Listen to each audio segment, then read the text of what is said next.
भगवान श्री रजनीश की जय। जय भगवान। जय भगवान वृद्धावस्था जय से युवावस्था की ओर के भाग 2 में इसके पहले हम प्रयागराज से स्वामी आनंद ध्रुव जी के साथ वार्तालाप कर रहे थे और उनके जीवन में खुशबू जो ध्यान की फैली हुई है उसे वो हमारे साथ साझा कर रहे थे। कुछ टेक्निकल डिफिकल्टी की वजह से हमें वो पार्ट वहाँ पे रिकॉर्डिंग बंद करनी पड़ी थी। उसी की हम यह आगे कंटिन्यू करते हुए स्वामी जी को मैं यहाँ वापस पुनः से स्वागत करना चाहूंगी स्वामी जी का। प्रणाम Swami ji, welcome back. Ram Ram thank you. जी तो जब आप पहले जब आप भाग 1 में आए थे और हमें आपने बहुत सारी बातें बताई, इतनी ज़्यादा बातें हैं, मतलब इतना ओवरवेलमिंग है आपका एक्सपीरियंस, आपके जीवन की जो पूरी जर्नी है, जो जिस तरीके का प्रवास आपका है भगवान के साथ का और अभी भगवान के शरीर पूरा होने के बाद का भी, इतना डायनामिक एक्सपीरियंस है आपका और इतना परिपूर्ण और जैसे बोलते हैं कि एबंडेंस ओवरफ्लोइंग है। तो मेरे लिए तो वो पूरा रीइटरेट करने में या उसे वापस बोलने में भी मुझे ऐसे लग रहा है कि अरे बाप रे! ये तो है जैसे एक बोलते हैं ना कि ओलंपिक में भागने वाले लोग खड़े रहते हो, जैसे गेट खुलते हैं तो लोग भागना शुरू करते हैं। उस तरीके का मुझे एक यहाँ पे महसूस हुआ कि जैसे आपने अपने अनुभव शेयर करने शुरू किए, साझा किए, तो ऐसे लगे कि जैसे एक ओलंपिक का गेट खुल गया हो और इतनी सारी जानकारी आपने शेयर की। बहुत-बहुत सुंदर लगा स्वामी जी आपका शेयरिंग। जब आप टेक्निकल डिफिकल्टी की वजह से जब ऑफलाइन हो गए थे, तब मैंने एक हाँ शेयर किया था, एक फ़ोटो जो मैं वापस यहाँ पे शेयर करना चाहूँगी। ज़रा इसके बारे में जी आप बताइए कि जैसे नवसंन्यास आंदोलन में आपने संन्यास लिया और आपने अब ये नवसंन्यास आंदोलन आगे चलाया है। संन्यास की जी ये जो परंपरा, वर्ड यूज़ तो नहीं करना चाहती हूँ क्योंकि ओवर यूज़ हो गया है। लेकिन ये जो भगवान की शक्ति आप आगे जो हाँ चला उनका रहे हैं, इसका ये जी हाँ बहुत जी सुंदर हाँ फ़ोटो आपने यहाँ पे शेयर किया। इसके बारे में थोड़े बताइए हमें। ये ऋषिकेश गंगा धाम में जिन दिनों हम शिविर लिया करते थे, ये उन्हीं दिनों के चित्र हैं। और उस समय जो लोगों ने संन्यास लिया था, उसमें ये एक स्पेन की महिला है। जी स्वामी जी। और इनके साथ किसी और मित्र ने भी, वो कोरिया से आए थे, उन्होंने भी लिया था संन्यास। ये फोटो जो खींच रहे हैं वो कोरिया वाले खींच रहे हैं, ये महिला जी, स्पेन की हैं। तो वहाँ पे जी। जो गंगा धाम में जो हम लोगों के 4-5 साल शिविर हमारे चले, तो उन्हीं में से एक ये एक फोटो है। और बहुत आनंदित होके गए हैं ये लोग। बहुत सुंदर इसलिए कि ये लोग भी साफ सुथरे स्लेट थे और हम भी बहुत ज़्यादा ओशो से आक्रांत नहीं थे, बल्कि जो ये चाहते थे, जो इनकी जिज्ञासा थी, जो इनकी प्रॉब्लम थी, हम उसको एड्रेस कर रहे थे। तो इनको बहुत अच्छा लगा। प्रायः ऐसा होता है कि जितना ज्ञान हमको मिला है या जितना हमने पढ़ा है, हम उसको तुरंत उल्टी करना शुरू कर देते हैं। उससे बहुत लोगों को तादाद में नहीं मिलता है। उनकी अपनी प्रॉब्लम रहती है, उनकी अपनी समस्याएँ रहती हैं, तो उसको हम जब एड्रेस करते हैं, तो उनका बहुत अच्छा-सा जुड़ाव होता है। तो इन बच्चों का जो समस्या थी, उसमें जो उस समय तात्कालिक समाधान था, हमने इनको मार्गदर्शन दिया और ये लोग बहुत प्रसन्न थे। तो ये औषधाम में बहुत से शिविर होते रहे, करीब 5 साल तक चलते रहे।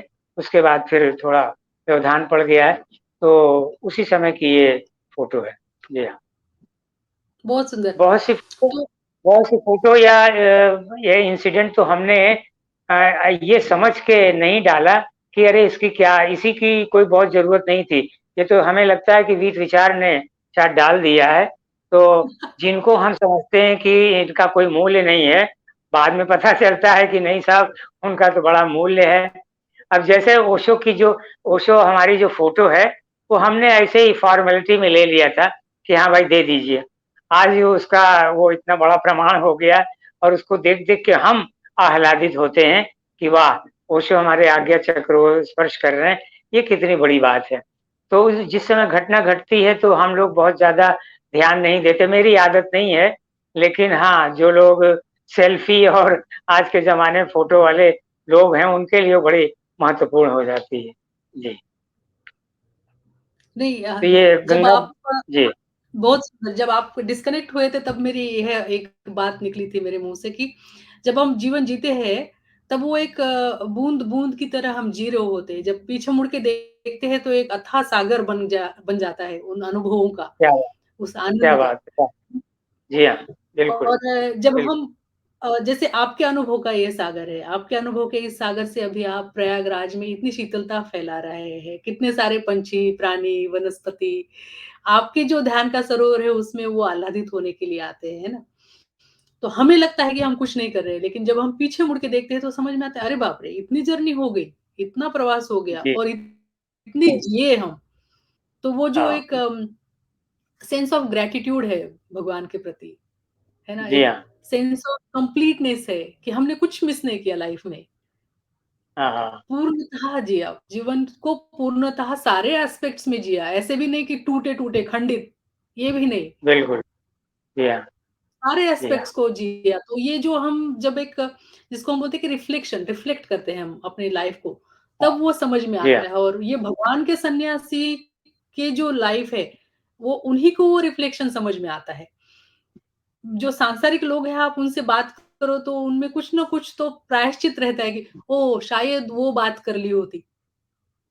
हाँ, भगवान के बिल्कुल। सन्यासियों में इतना साहस हो जाता है, वो बोलते हैं हाँ, कर लिया, जी लिया, डन एंड डस्टेड, है ना? हाँ, हाँ, तो हाँ, वो जो सुंदरता है कि जीवन में जो मोमेंट आया, वो हियर एंड नाउ की जी, वजह से, है ना? कि बिल्कुल, अभी आया है, बिल्कुल, जी, ये मैं जी लेता हूँ। मेरे सामने आई है ये परिस्थिति तो इसलिए आई है कि मुझे ये जीनी है ना? जी हाँ, तो वो जी, आपके जो सही, अनुभव थे, तो जब जी, आप ऑफ़लाइन हो रहे थे तो मैंने देखा कि इतनी आपकी वो यात्रा और आप जब उसको समझा रहे हैं तो आपको लग रहा है कि हाँ, ये तो अभी हुआ था। अभी हुआ था, बस अभी हुआ था। वो इतना तरोताज़ा है अभी भी मेमोरी है ना? ऐसे जी, लगता नहीं कि वो बहुत पास्ट में है। लेकिन अगर देखा हाँ, जाए तो वो बूँद-बूँद के जो अनुभव है ना? बिल्कुल, भगवान की जी हाँ, किताब भी है ना? बहुत सुंदर, बहुत सुंदर। तो ये आपका ये जो फ़ोटो है जो स्पेन की महिला को आप जी, संन्यास दीक्षा दे रहे हैं, उनका जो तात्कालिक समाधान आपने किया और आपने उनको संन्यास आप उन्होंने तात्कालिक समाधान तो उनका हो गया, लेकिन उस समाधान के बाद वो भगवान के साथ जुड़ गई, भगवान की ऊर्जा के साथ जुड़ गई। ये एक बहुत सुंदर घटना उनके जीवन में घटी है और जी, उनका जी, वो जो आ आत्मिक आनंद उनके चेहरे पे बिल्कुल झर के आ रहा है, तो बहुत सुंदर फ़ोटो कैप्चर हुई है उनकी। उनकी भाव-भंगिमा जो है बहुत सुंदर आया है फ़ोटो। तो ये तो आपने अभी आप किस तरीके से मतलब आप सही में एक स्टेज जिसको हम बोलते हैं युवा, उस स्टेज में आप हैं स्वामी जी, अभी भी है। आपकी तो शारीरिक उम्र आपकी 75 ये नहीं 79 आपने बताई, जी, जी, 79 79 है जी और हाँ, फिर भी जी, आप जो है एक किसी एक युवा जो शरीर से युवा है, उनसे भी बहुत ज़्यादा कार्य आप कर रहे हैं। तो ये ज़रूर बहुत ही प्रेरणादायी ये है मार्गदर्शन पर ये भाग बिल्कुल भी है, बिल्कुल रहेगा और आगे भी सब लोगों को हमको प्रेरित करता रहेगा कि जीवन कैसे होना चाहिए। सन्यासियों को भी और जो प्रेमी है भगवान के उनको भी, बहुत प्रेरणादायी जी, रहेगा। हाँ जी। अगला प्रश्न मैं आपसे ये पूछना चाहूँगी कि जी, रजनीशपुरम का जो प्रयोग हुआ क्योंकि आपने आपके प्रवास में कहीं इसका जी, उच्चारण अभी तक नहीं किया है कि आप कम्यून में तो गए थे भगवान को मिलने के लिए, लेकिन क्या आपको हाँ, कभी रजनीशपुरम जाने का योग आया? नहीं, वहाँ हम नहीं जा सके जब तक हम तैयारी करते, तब तक पता चला कि भगवान यहाँ आ रहे हैं और वो फिर अच्छा। 85 में, 86 में यहाँ आ ही गए और हम विचार ही करते रहे क्योंकि हम लोग मिडिल क्लास आदमी हैं, हमको तो व्यवस्था बनाने में वर्षों सोचना पड़ता है। तो जब तक हम विचार करें, समझें, बूझें, तब तक भगवान यहाँ पे पधार गए थे, इसलिए रजनीशपुरम हम नहीं जा सके।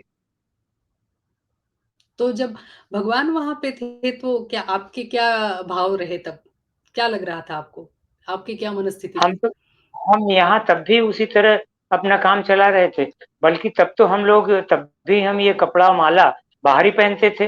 वो तो जब भगवान भारत आ गए हैं, तब उन्होंने कहा कि अब माला कपड़ा की आवश्यकता नहीं है, तो धीरे-धीरे वो सब छूटता चला गया।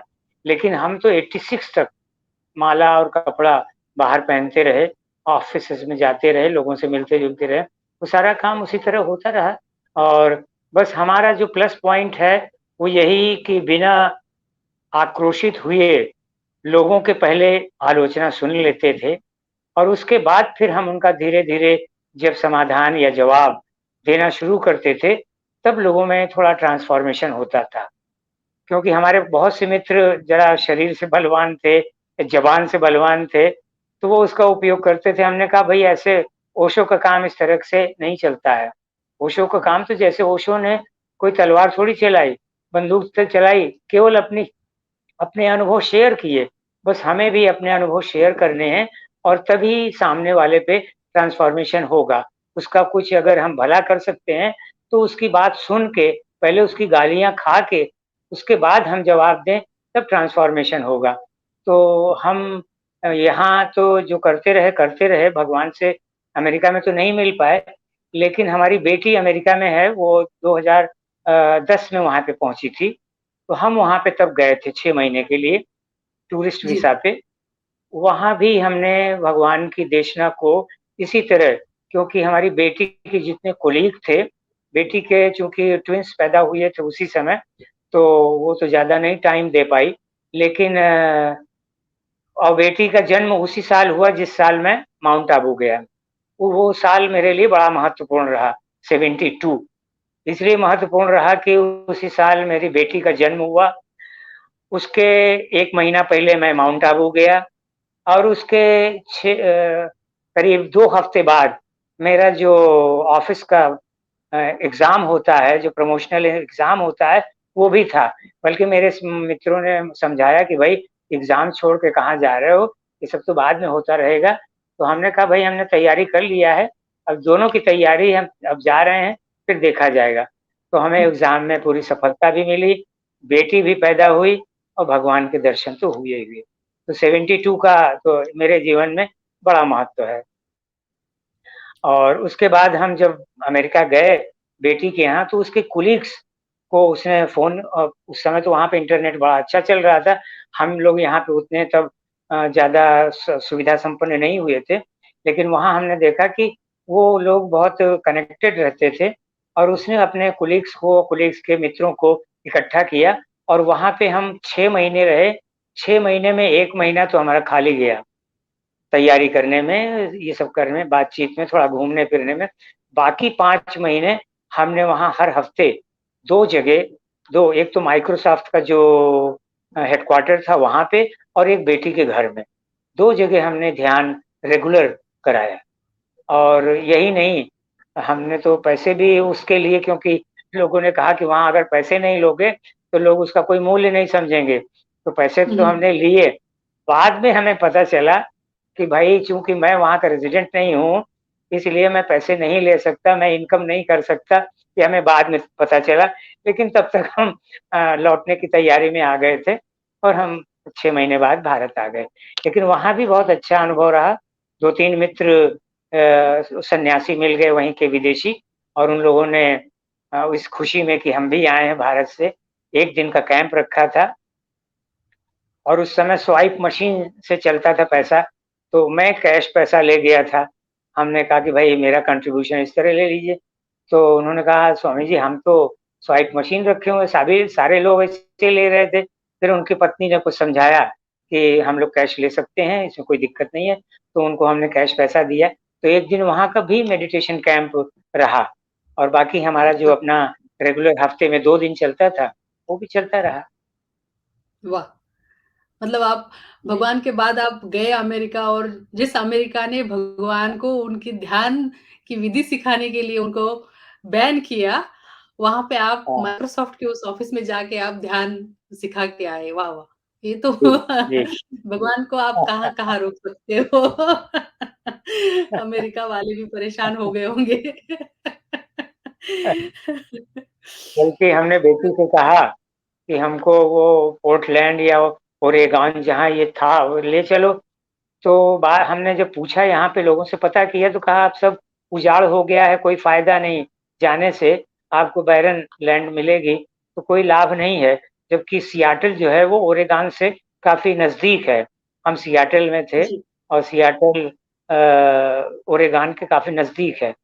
तो लेकिन उसने कहा कि कोई फ़ायदा नहीं है, हम लोगों की जर्नी बेकार जाएगी, समय खराब होगा, तो हम नहीं गए।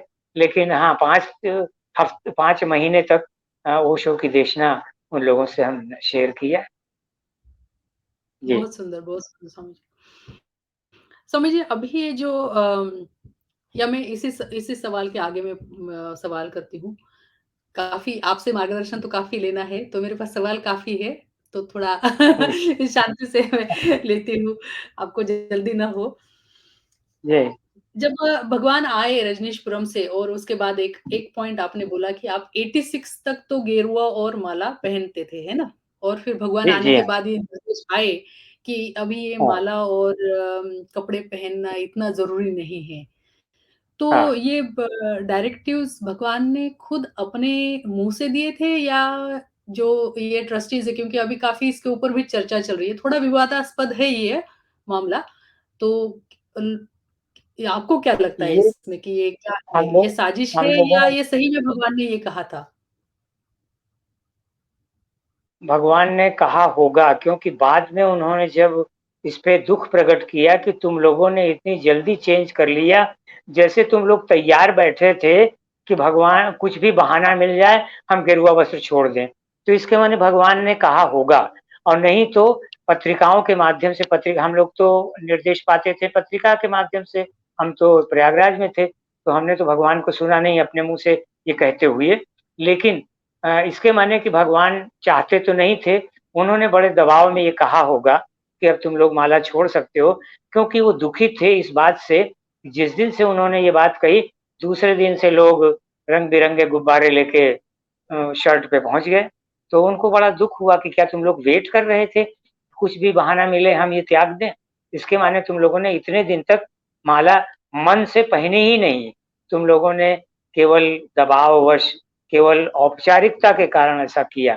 तो इसके माने हो सकता है भगवान ने अगर कहा भी हो, पत्रिका में ये से निर्देश आया भी था, तो किसी दबाव में आया होगा। इसीलिए भगवान बहुत खुश नहीं थे इस अनाउंसमेंट को करने के बाद। जी, हुँ, वो जब वो जो उनका प्रवचन है वो मैंने सुना था और वो सुन के मुझे भी ऐसे लगा था कि जी, शायद अमेरिका से लौटते वक़्त कुछ दबाव उनके ऊपर रहा होगा, जो वहाँ पे इतने सारे जो मसले हुए थे और उनके जी चलते हाँ। शायद उनको वहाँ पे आके भी जो अभी तो दिख ही रहा है कि किस तरीके का प्रभाव है वहाँ पे आश्रम में और हम तो आज भी आश्रम ही बोलते हैं। लोग कम्यून बोलते हैं, हाँ, कोई रिज़ॉर्ट बोलता है, हमारे मुँह से तो अभी भी आश्रम ही शब्द निकलता है। तो आश्रम की जो व्यवस्थापन चेंज हो गया और जिस तरीके से वो एक गर्त में जा रहा है, वो देखते हुए यही लगता है कि वो दबाव में ही एक बहुत सारी चीज़ें उन्होंने बोली है और जिसका अभी मिसयूज़ किया जा रहा है, भगवान की हाँ, बिल्कुल। गाइडलाइंस बता जी के। हाँ, जी हाँ, जी, ये काफ़ी मतलब जो लोग ध्यान के माध्यम से भगवान से जुड़े हैं और जिनको अंतःप्रेरणा आती है भगवान के ये सारे कार्य से जुड़ने के बाद, इस ध्यान के मार्ग पे जुड़ने के बाद, कि क्या सही और क्या गलत कि बाहर से कोई उसकी वैलिडेशन की ज़रूरत नहीं पड़ती है। जी हाँ, लेकिन संस्था जी, है तो संस्था नियम बनाती है तो उसका रिस्पेक्ट भी सभी सन्यासियों ने किया, आज तक जी, करते आ रहे हैं। और जी, जी। देखते हैं कि आगे शायद वातावरण प्रेमपूर्ण बना रहे और नव संन्यास आंदोलन चलता रहे आगे भी। तो जब भगवान आए तो रजनीशपुरम से आने के बाद आपने कभी देखा उनको नहीं, प्रत्यक्ष या हम नहीं देख पाए? नहीं, हम नहीं जा सके।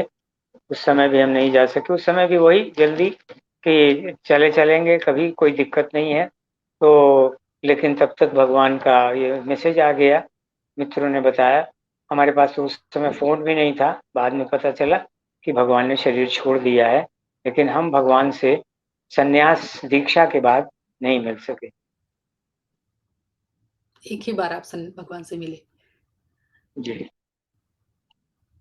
और संन्यास दीक्षा लेते वक़्त प्रत्यक्ष रूप से और फिर शिविरों में दूर से हाँ, जैसे आपके दर्शन हुए और जो एनी जी, बेसेंट हॉल में जो आप उनके नज़दीक बैठे।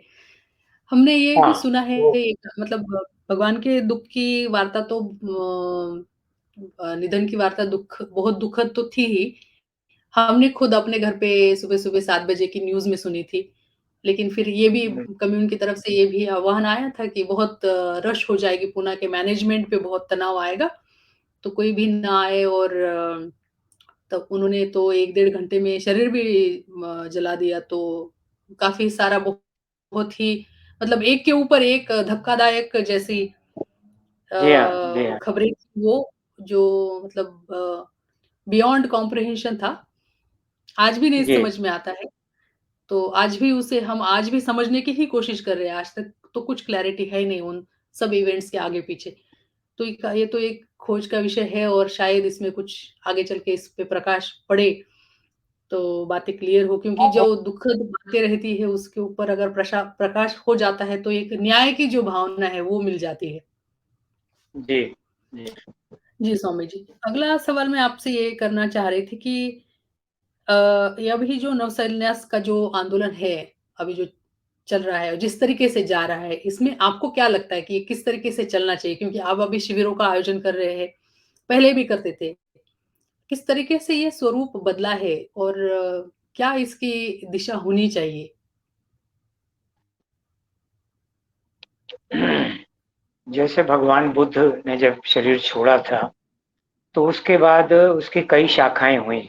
महायान और हीनयान ये 2 संप्रदाय तो मुख्य रूप से रहे, लेकिन इसके अतिरिक्त भी बहुत सी शाखाएँ उस हीनयान और महायान से तो कई शाखाएँ निकली और अपने-अपने ढंग से सद्गुरुओं ने उसको आगे की तरफ चलाया, अपने ढंग से चलाया।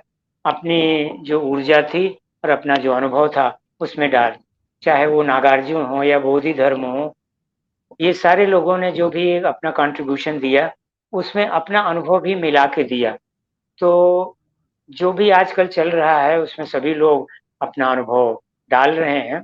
जैसे ओशोधारा को ले लीजिए, दिल्ली ओशो गंगा धाम ओशो धाम को ले लीजिए या जहाँ भी है, चाहे छोटे स्तर पे, बड़े स्तर पे, लोग अपने ढंग से काम कर रहे हैं।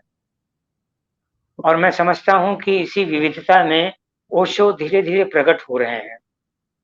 हम यहाँ पे कुछ ध्यान की प्रक्रिया जो यहाँ के स्टूडेंट्स को समझ में आती है, जो यहाँ के लोगों को ज़्यादा रुचिकर लगती है और जिसमें कोई विवाद नहीं है, हमने 1-2 ध्यान पद्धतियाँ ऐसी विकसित किया है। न वो जैसे चक्र साउंड है, चक्र साउंड में थोड़ा-सा मॉड्यूलेशन करके हमने उसको चक्रनादम का नाम दिया है। यहाँ पे वो बहुत पॉपुलर है और कंपनी बाग में या आज़ाद पार्क में जो ध्यान केंद्र है, वहाँ पे ज़्यादातर वही चलता है। हमसे हमारे मित्र लोग कहते हैं कि आप तो भगवान से भिन्न हो रहे हैं, आप अपना इसमें डाल रहे हैं। लेकिन मेरा ऐसा मानना है कि मैं उसमें कोई जानबूझ के ऐसा परिवर्तन नहीं कर रहा हूँ, बल्कि समय की डिमांड है और भगवान ने भी हमेशा यही किया है कि जब भी विदेशी साधक तमाम आए और जो उन्होंने थेरेपी शुरू किया, वो थेरेपी शुरू ही इसलिए किया कि विदेशी साधकों ने उनको नए-नए इनपुट दिए, नई-नई बातें बताई तो उन्होंने कहा ठीक है, इस चीज़ को, इस थेरेपी को हमारे इस विज़न के साथ जोड़ लो और ये थेरेपी सुंदर चलेगी। जैसे जिब्रिश है, जब तक नहीं चल रहा था, नहीं चल रहा था। जब से वो जब्बार मियाँ का पता चला, जिब्रिश भी जुड़ गया। तो जैसे उनको पुस्तकों से, लोगों से, अपने शिष्यों से जैसे-जैसे पता चलता गया, तो उन्होंने उसमें थोड़ा बहुत परिवर्तन हमेशा किया है भगवान ने। तो उतना हम लोग भी करते रहे हैं और लोग अपने अनुभव से करते हैं। तो यहाँ बहुत से जो थोड़ा-थोड़ा अलग-अलग संप्रदाय हो गए हैं, हमें तो लगता है कि अब जो भी अपने को एनलाइटेंड कह रहा है, उसी का सब अपना संप्रदाय हो गया है। तो जैसा भी है, मैं समझता हूँ कि ओशो ने तो ये कहा है कि ये बहुत अच्छा है। जैसे ओशो ने कहा कि बुद्ध की देशना थी, बुद्ध का आदेश था कि मेरी मूर्तियाँ ना बनाई जाएँ। लेकिन जिन लोगों ने इस आदेश को तोड़ा, उन लोगों ने मनुष्य जाति पे बहुत कृपा किया। ये बहुत अच्छा किया। बुद्ध ने अपने हिसाब से कहा था, अपने समय के हिसाब से कहा था कि मेरी मूर्तियाँ नहीं होनी चाहिए। लेकिन आगे आने वाली मनुष्य जाति के लिए जिन लोगों ने मूर्तियाँ बनाना शुरू किया, उन्होंने बुद्ध के साथ न्याय किया और आने वाली पीढ़ियों के साथ भी न्याय किया। तो अगर थोड़ा बहुत जो लोग जेनुइन हैं, कुछ लोग तो अहंकारवश या जानबूझ के उसमें मॉड्यूलेशन करते हैं, तो हम उसकी तो बात नहीं कर सकते। लेकिन जो हमारे अनुभव के बाद आती है, जो लोगों के प्रश्नों के बाद आते हैं मॉड्यूलेशन या उस मॉडरेशन हम करते हैं और थोड़ा बहुत चेंजेस करते हैं, तो मुझे लगता है कि वो ओशो के मैं तो फ़ील करता हूँ कि वो ओशो के दिशा निर्देश और ओशो की कृपा से ही होता है। अभी-अभी ताज़ा हाल है, 1 महीना पहले एक मित्र ने कहा कि आप तो वो ध्यान कराइए जो ओशो ने कहा है, आप तो अपनी अपनी बात उसमें डाल देते हैं कभी-कभी, जैसे संध्या सत्संग में आप हिंदी गाने बजा देते हैं, हिंदी भजन बजा देते हैं या अपनी वाली म्यूज़िक डाल देते हैं।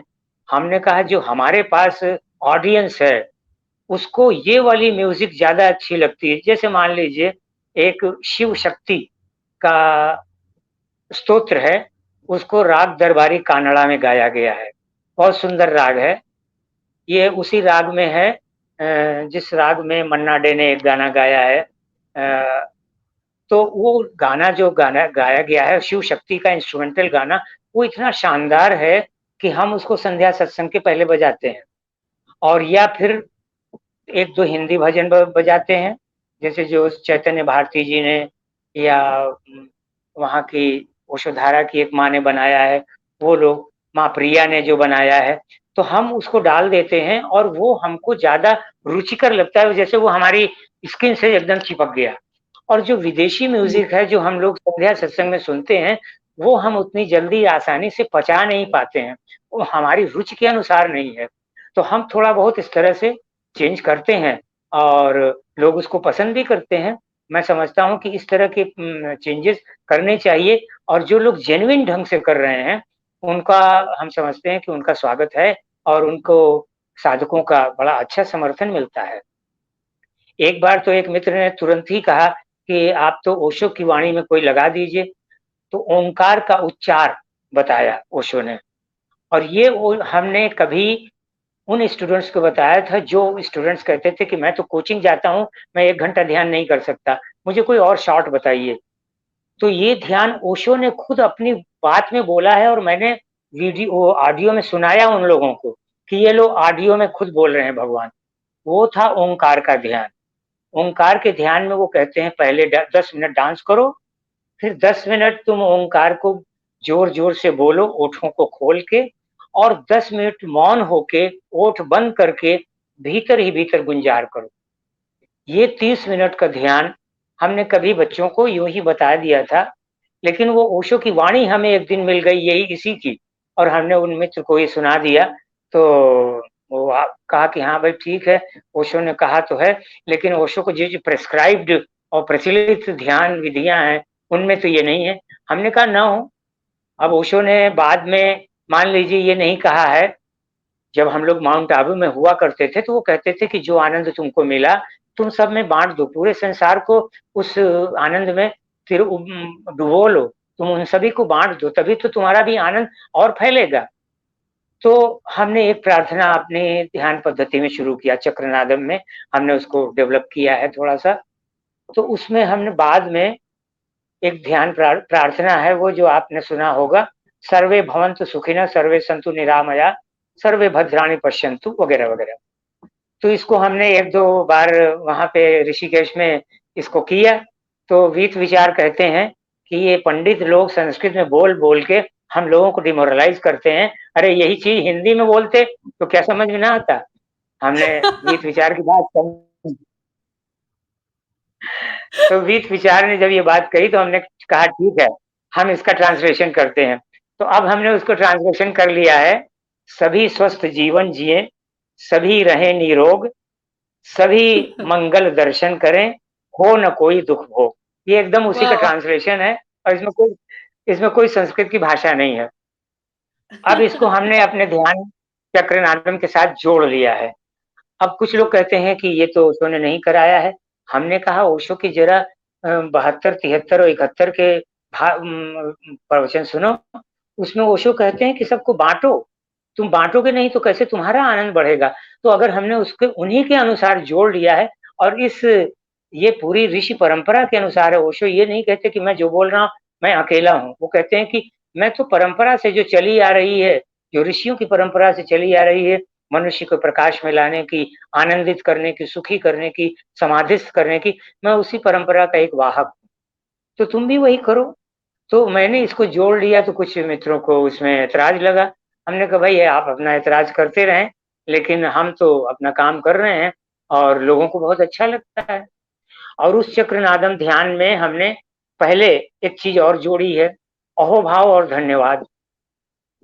पांचों तत्व जो हमारे शरीर को बनाते हैं, पृथ्वी, जल, अग्नि, आकाश, वायु, सभी को प्रणाम। मुश्किल से इसमें 3 मिनट लगता है इन सबको। और फिर माता पिता को, जिन लोगों ने शिक्षा दिया है, जिन लोगों ने हमें रास्ता बताया है, जिन लोगों ने हमें पूना की गाड़ी में बैठाया है, जिन लोगों ने हमें पूना से बताया कि कोरेगांव पार्क उसी में बैठ जाओ, बस में चले जाओ, उन सभी को हम नमस्कार करते हैं। और अंत में जिनको कहते हैं बुद्धम शरणम गच्छामि, सभी अवतारी पुरुषों को, सभी बुद्ध पुरुषों को, सभी एनलाइटेंड पुरुषों को पूरी तरह से नमस्कार है। तो हमने इसको पहले जोड़ लिया है, अंत में वो सर्वे भवन्तु सुखिनः वाला जोड़ लिया है।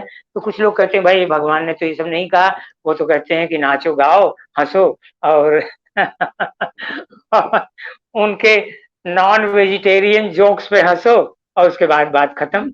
हमने कहा ये वहां जो ऑडियंस था उसके लिए वो ठीक था, लेकिन हमारे यहाँ जो ऑडियंस है उसके मन में सर्वे भवन्तु सुखिनः बसा हुआ है। उसके मन में ये बसा हुआ है कि जितने सिद्ध ऋषि मुनि हुए हैं हम सबको प्रणाम करते हैं, क्योंकि सभी की ऊर्जा हमारे इस वातावरण में हमको आशीर्वाद दे रही है। तो हम उनकी बात नहीं सुनते हैं।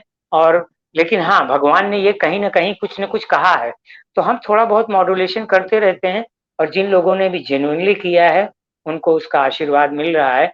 तो जो अलग अलग थोड़ा बहुत हो भी गए हैं रास्ते, तो मैं समझता हूँ कि वो भिन्न भिन्न लोगों की रुचियों के अनुसार अच्छा चल रहा है, उसमें कोई बहुत बुराई नहीं है। बस बशर्ते यही है कि वो आप अपने अनुभव से कर रहे हैं या अपने अहंकार से कर रहे हैं। अब ये बड़ा मुश्किल रहता है कि आप कहाँ उसकी डिमार्केशन कर सकते हैं कि ये जबरदस्ती इन्होंने डाल दिया है या इनके अनुभव से ये पैदा हुआ है।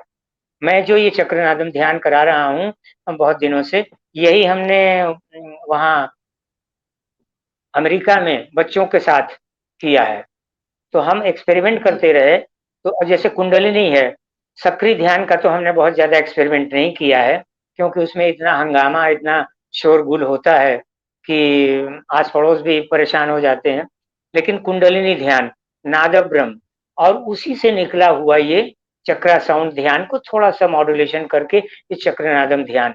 तो ये ओंकार की और अच्छा इसमें हमारे ध्यान में हम 2 इस कहते हैं लोगों से कि भाई इसमें आपको 2 लाभ है। एक तो साउंड एनर्जी आपको वाइब्रेट करती है तो आपका शरीर बहुत स्वस्थ होता है अपने आप। वैसे भी ये भगवान कहते हैं, भगवान कृष्ण ने कहा है कि मैं अक्षरों में एकाक्षर ब्रह्म ओंकार हूँ। तो ये इतनी श्रेष्ठ ध्वनि है, इसका ओंकार का आप उच्चार कीजिए, इसका आपको लाभ मिलेगा। दूसरा है कि हम अपने हाथों को, अपने बाएं हाथ दाहिने हाथ को चक्रों पे रखते हैं। जैसे मान लीजिए ये कंठ चक्र है, आज्ञा चक्र है, नीचे नाभि का चक्र है, मूलाधार है, मणिपुर है, इन चक्रों पे भी हम अपना हाथ रखते हैं। उसका कारण ये है कि हमारी जो अपनी बायो एनर्जी है, जिसको हम प्राणिक हीलिंग और रेकी में इस्तेमाल करते हैं, जिसको झाड़ फूंक में लोग इस्तेमाल करते हैं या जिसको ऑरा इंक्रीज करने में इस्तेमाल करते हैं, वो बायो एनर्जी हमको हमारा लाभ देती है। तो हम अपनी ही बायो एनर्जी को पूरी तरह से जागृत करते हैं और उसका लाभ लेते हैं। और उसके साथ साथ ये साउंड एनर्जी जो ओंकार की है, इसको इसका लाभ लेते हैं। तो बहुत से लोगों को ऐतराज है, तो हमने कहा भाई ऐतराज की बात मत करो, ये सारी चीजें ओशो से आई हैं और कहीं न कहीं ओशो ने कभी न कभी कहा है। हो सकता है कि एक टाइम फ्रेम में उन्होंने संध्या सत्संग को ज़्यादा प्रेस्क्राइब कर दिया, क्योंकि उनके पास विदेशी ऑडियंस ज़्यादा थे। लेकिन हमारे पास जो ऑडियंस है, उसके जो रुचिकर लगेगा और उससे जितना आसानी से वो उसको डाइजेस्ट कर सकता है, हम वो चीज़ें दे रहे हैं और ओशो को अनुरूप दे रहे हैं, ओशो के विपरीत नहीं दे रहे हैं। तो ये चक्रनादम ध्यान या वो ओंकार का ध्यान, जो छोटा शॉर्ट करके आधे घंटे का हमने दिया, ये सब ओशो के अनुसार ही है। तो थोड़ा बहुत मॉडरेशन अगर कर लेते हैं तो कोई बहुत बात नहीं है, बशर्ते कि वही बात अनुभव से आए और बात अहंकार से नहीं निकलनी चाहिए। हम जो बोल रहे हैं वो अनुभव से आना चाहिए, रटा हुआ, पढ़ा हुआ नहीं होना चाहिए बस। बहुत सुंदर। ये बात आपने बहुत सुंदर कही कि टाइमलाइन में वो बातें आगे-पीछे हो सकती है, लेकिन अगर वो रिलेवेंट हो जाए, आपके लिए रिलेवेंट हो जाए और क्योंकि भारतीय सन्यासियों की एक भारतीय वातावरण में इस तरीके का आध्यात्मिक वातावरण में उनकी जो प्रगति होती है, मतलब बिना वहाँ जाते भी किसी धार्मिक विधि में बिना सहभाग के भी धार्मिक बातें पता चलती रहती है। विदेशों में ये जी, होता है कि अगर आपको धर्म के बारे में कुछ भी पता करना है, तो वो आपको एफर्ट डाल के सीखना पड़ता है और हाँ, जी हाँ। भारत की यही विशेषता है कि वो पैरेलली ये सब चीज़ें चलती हैं मतलब संसार और अध्यात्म, ये दोनों इस तरीके जी, से जुड़ा हुआ है हैंड इन हैंड कि लोग अपने आप ही उससे कुछ न कुछ एक भूमिका बनी हुई रहती है। तो जी हाँ, बहुत जी हाँ। साधारण सी बात है कि भारतीय सन्यासियों की जो रुचि है वो थोड़ी अलग रहेगी, वो थोड़े परिपक्व रहेंगे विदेशी हाँ, सन्यासियों के मुकाबले इस बारे में।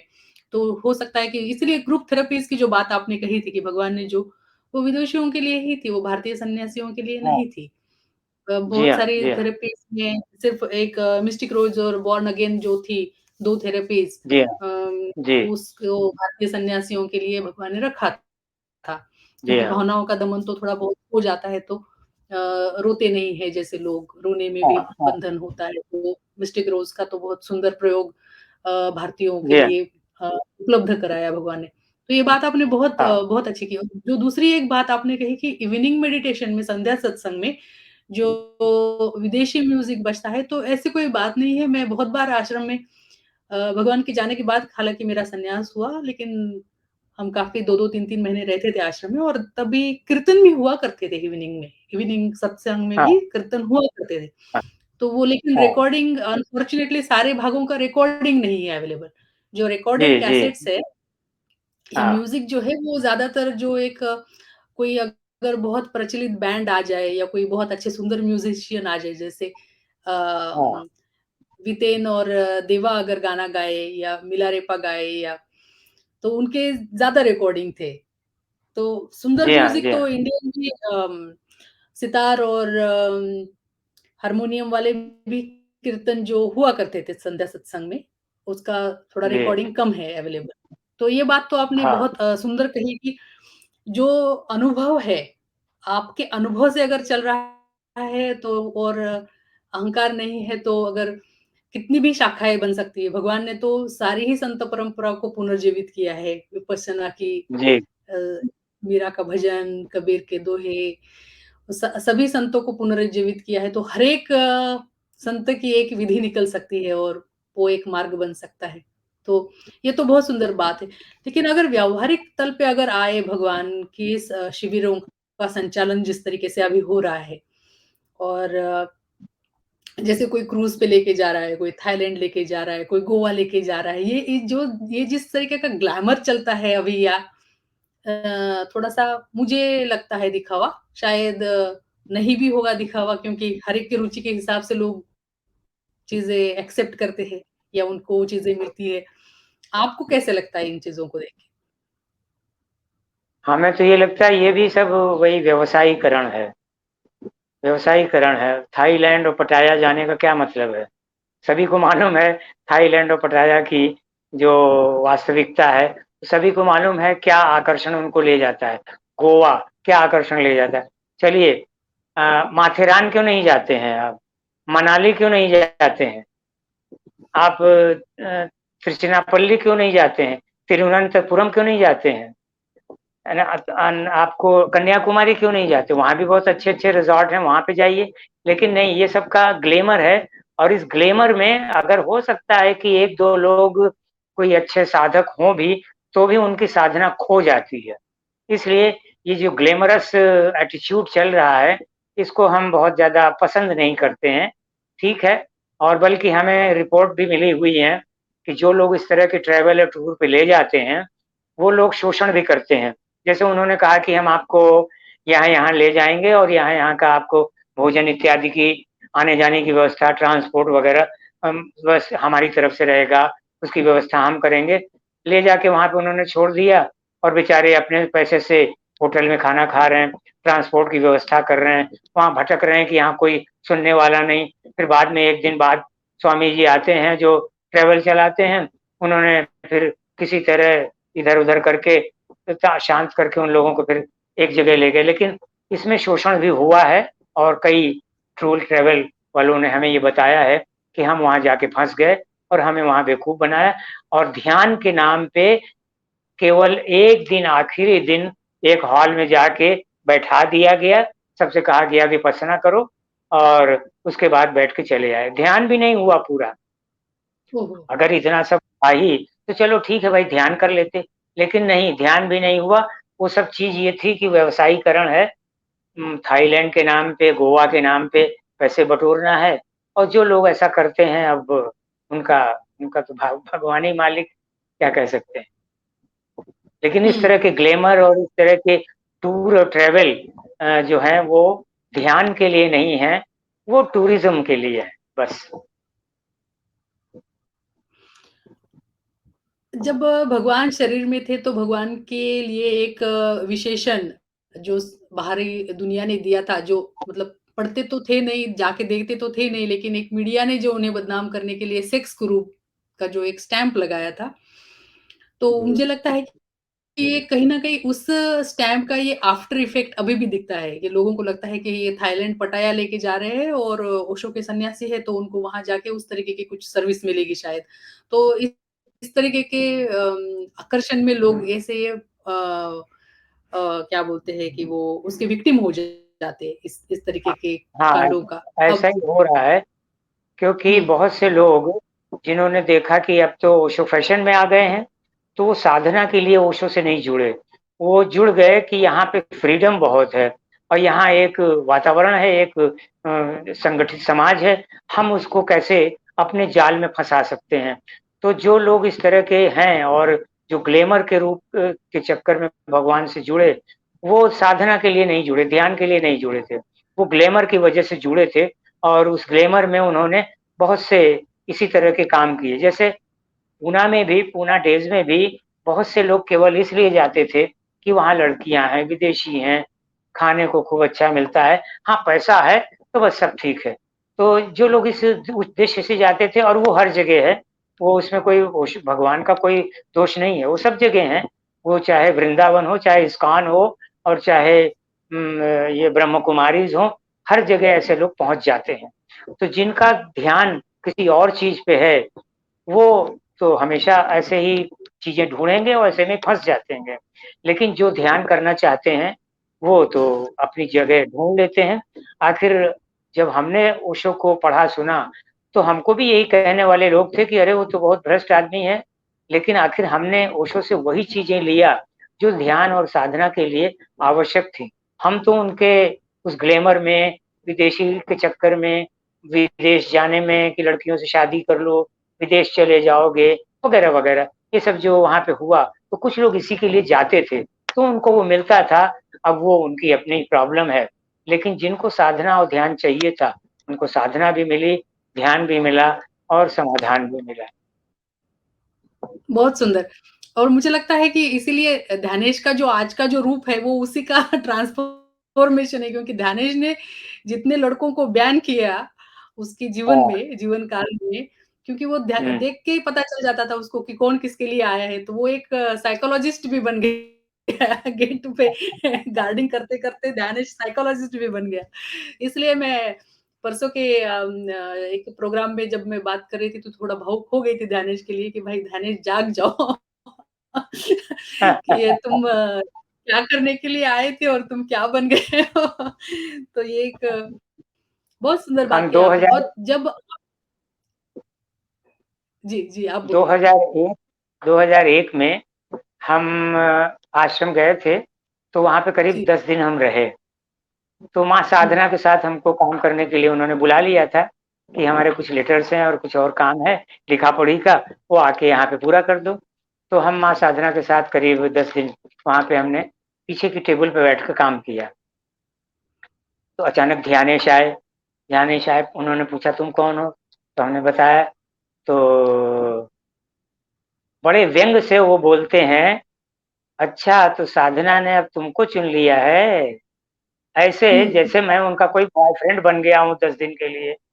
और लेकिन उनका टोन वही था हाँ, ध्यानेश का वही टोन था।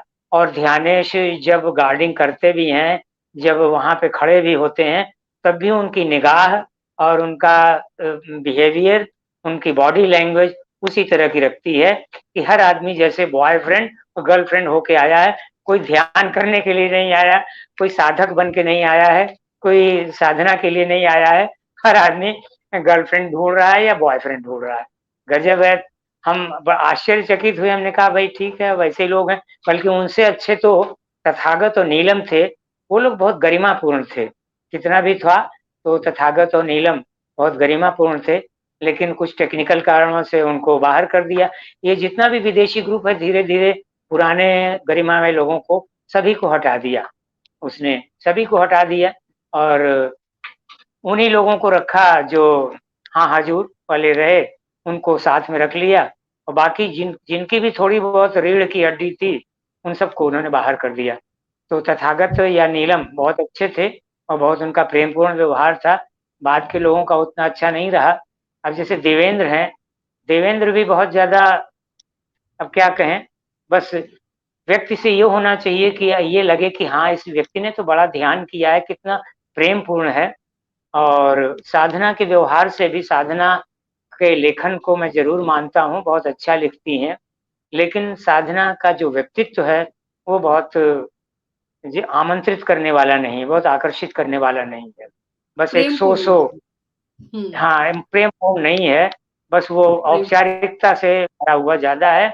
और वो आपको पहले डोमिनेट करेंगी, आपको पहले निर्देश देंगी, उसके बाद फिर आपको जो कुछ कहना हो, जो आपकी अगर एनर्जी बची हो, तो आप कुछ शेयर कीजिए, अन्यथा वो पहले ही आपको चुप करा देंगे।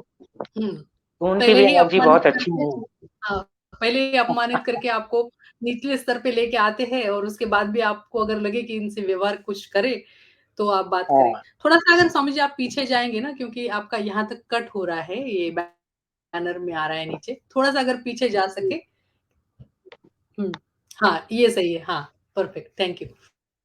जी, तो ये अभी देखिए जब ये उनका जो नज़रिया बन गया है ना, इस तरीके के लोग आए इसलिए वो बना ना। लेकिन अभी जो नव संन्यास आंदोलन में जो जब आप आश्रम में जाते थे या जब मैं भी गई 90s में या 2000 में, अब वो सारी सुविधाएँ जैसे खान-पान की व्यवस्था, एक 5 हुँ, स्टार एटमॉस्फियर, एक हाइजीनिक एटमॉस्फियर या वो जो इंफ्रास्ट्रक्चर था, वो अभी बाहरी जी हाँ, दुनिया में भी अवेलेबल हो गया है, बहुत अवेलेबल हो गया हाँ, है ना? जी, तो जी, अभी मतलब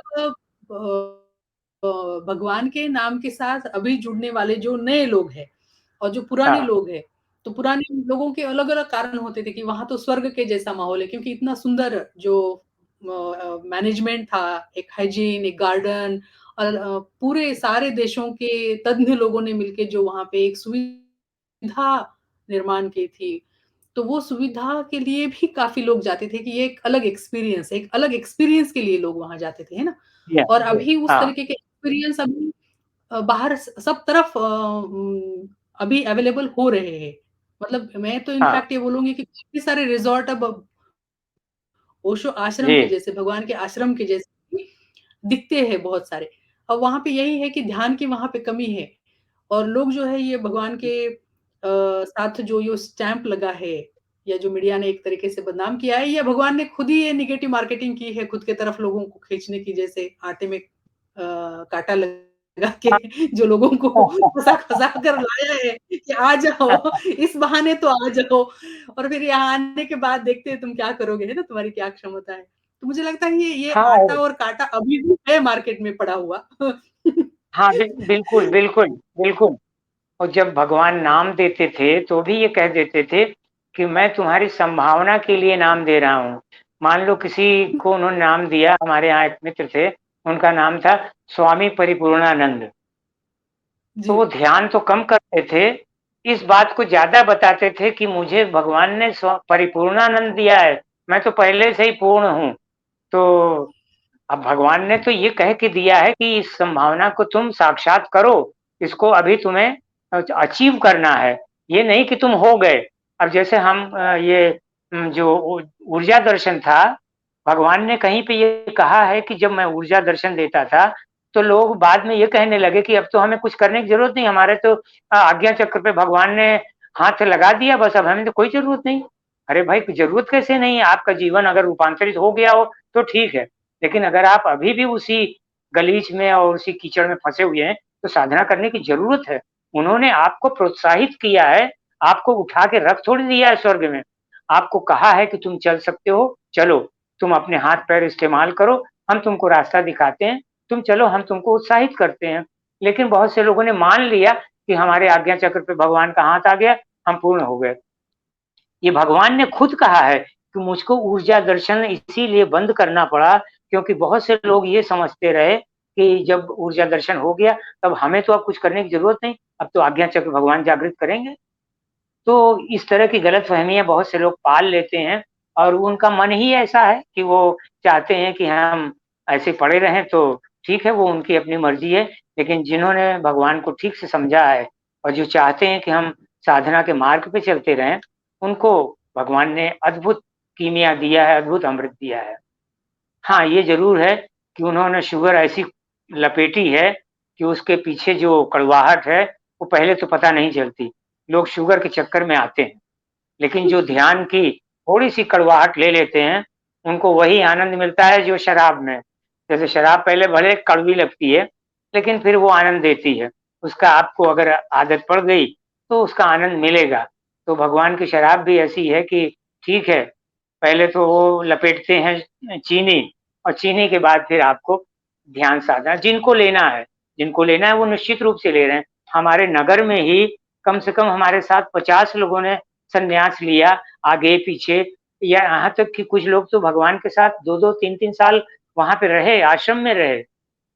लेकिन उन लोगों वाह! की उपस्थिति, उन लोगों का क्या कहें सहयोग लगभग नहीं, बस वो फैशन में ही चले गए थे और कहने को वो कहते हैं कि मैं तो 78 का सन्यासी हूँ, आपसे मैं सीनियर हूँ। हमने कहा हाँ, ज़रूर सीनियर हैं, लेकिन ये है कि 10 साल से आप किसी शिविर में नहीं आए, किसी ध्यान केंद्र में नहीं आए, वगैरह। तो जिनको जो लेना है वो वहाँ पहुँच गए और उनको भगवान ने वो दिया। बस जिनको विदेशी माहौल चाहिए था, वो विदेशी माहौल मिला और जिनको साधना चाहिए थी, उनको ध्यान मिला। बहुत सुंदर। और भगवान ने जितनी ध्यान की विधियाँ दी है, मतलब इतनी ध्यान की विधियाँ तो मुझे नहीं पता और किसी गुरु ने दी होगी। इनफैक्ट भगवान को पढ़ने के बाद और किसी को पढ़ने का मन भी नहीं होता। और ध्यान की विधियाँ तो इतनी है कि उसका तो कोई बयान ही नहीं कर नहीं, सकते। हाँ, शुरू की तो 2-3 ध्यान विधियाँ हैं। ध्यान विधियाँ 2 तरह की हैं, एक तो साउंड पे आधारित है, ओंकार या साउंड एनर्जी पे, और दूसरी साँस पे। तो श्वास वाली विधि तो सभी ने दिया है, लेकिन वही विपश्यना मुख्य रूप से, वो चाहे भगवान कृष्ण रहे हों या भगवान बुद्ध रहे हों, उन्होंने विपश्यना की भगवान कृष्ण से चली आ रही है। हम भी ये समझते थे कि विपश्यना को शुरुआत किया है भगवान बुद्ध ने, लेकिन ऐसा नहीं है। भगवान कृष्ण से ही शुरुआत हुई है, वो उन्हीं के ज़माने से श्वास पे ध्यान देने की बात आती है। अपाने उसका श्लोक है, अपाने जुह्वति प्राणम, प्राणान पाने तथा परे, यानी अपान में प्राण को जो का हवन करो और यानी जाती हुई श्वास में को अपनी आती हुई श्वास में जो हवन करो और आती हुई श्वास में जाती हुई श्वास का हवन करो। माने एक दूसरे श्वास को इसी तरह सर्किल बना लो और एक दूसरे से ऐसा जोड़ लो, वही सांसों की माला, कि वो और उसी के साक्षी बने रहो। तो भगवान वो गीता में है ये, तो भगवान कृष्ण ने भी वही आनापानसति योग और वही भगवान बुद्ध ने दिया, और ज़्यादातर लोगों ने बहुत हुआ तो कीर्तन कीर्तन दे दिया है। और श्वास पे थोड़ी-सी, लेकिन 2 ही 3 विधियाँ हैं पुरानी प्राचीन विधियाँ, तो 2 ही 3 हैं। लेकिन भगवान ने जितनी अद्भुत विधियाँ, और वो भी कहाँ-कहाँ से लाके, ऐसे-ऐसे लोक से लाके, चीन, जापान, कोरिया, थाईलैंड, अरे ये लीबिया, लेबनान, कहाँ-कहाँ से उन्होंने लोगों को खोजा और उनकी ध्यान पद्धतियाँ, गुरजीएफ, सबकी ध्यान जी। पद्धतियाँ उन्होंने हम लोगों को एकदम सामने कर दिया। तो सच पूछिए तो अब हम लोग सही माने में मॉडर्न हो रहे हैं, अब हम आधुनिक हो रहे हैं, क्योंकि हम पूरी ग्लोबल विधियों को अपने साथ लेके चल रहे हैं, जो हमें अच्छी लगे हम करने को तैयार हैं। तो अब हम ग्लोबल एक तरह से ध्यान विधियों पे चर्चा करने को और अनुभव करने के लिए तैयार हैं। तैयार है, बिल्कुल। ये उनका योगदान है, अद्भुत योगदान है और उन्होंने ऐसे-ऐसे लोगों को प्रमोट किया है, ऐसे-ऐसे उजागर किया है, जिनको हम सोच भी नहीं सकते। हम लोग सोचते थे ऐसे राम कथा कहने वाले होंगे, लेकिन उन्होंने सचमुच उनकी उनकी जो चीज़ें थी हाइलाइट किया कि इनमें ये सुंदर चीज़ है। जैसे मामूली सी चीज़ है, सहजोबाई, चरणदास और दयाबाई, दयाबाई, सहजोबाई और चरणदास। इन लोगों को हम कभी जानते नहीं थे, लेकिन इन लोगों की जो महानता है, जो महिमा है, उन्होंने इस तरह प्रकट किया है कि हम लोग तो जीवन भर रामचरितमानस पढ़ते रहे, हनुमान चालीसा पढ़ते रहे, उसी में खो गए।